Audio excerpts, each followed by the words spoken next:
The 39 Steps by John Buchan. Narrated by Brian Godwin. Chapter 1. The Man Who Died.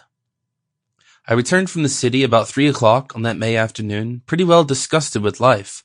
I had been 3 months in the old country and was fed up with it.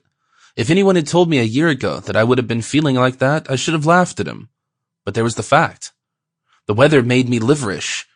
The talk of the ordinary Englishman made me sick. I couldn't get enough exercise, and the amusements of London seemed as flat as soda water that has been standing in the sun. Richard Hannay, I kept telling myself, you have got into the wrong ditch, my friend, and you had better climb out. It made me bite my lips to think of the plans I had been building up those last years in Bulawayo. I had got my pile, not one of the big ones, but good enough for me.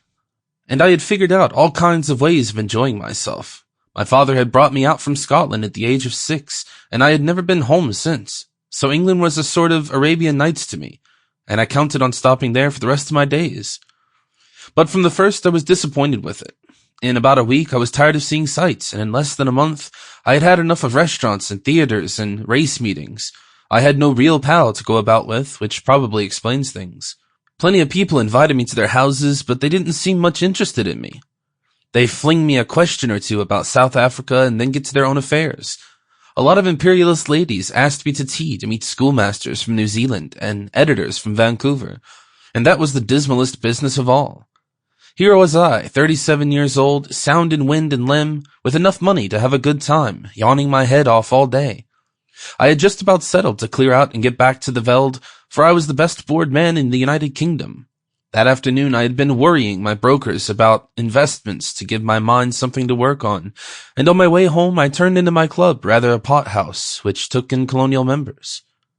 I had a long drink and read the evening papers. They were full of the row in the northeast, and there was an article about Karalides, the Greek premier. I rather fancied the chap. From all accounts he seemed the one big man in the show, and played a straight game too, which was more than could be said for most of them. I gathered that they hated him pretty blackly in Berlin and Vienna, but that we were going to stick by him, and one paper said, but he was the only barrier between Europe and Armageddon. I remember wondering if I could get a job in those parts. It struck me that Albania was the sort of place that might keep a man from yawning. About 6 o'clock I went home, dressed, dined at the Café Royal, and turned into a music hall. It was a silly show, all capering women and monkey-faced men, and I did not stay long. The night was fine and clear as I walked back to the flat I had hired near New Portland Place. The crowd surged past me on the pavements, busy and chattering, and I envied the people for having something to do. These shop girls and clerks and dandies. Sample complete. Ready to continue?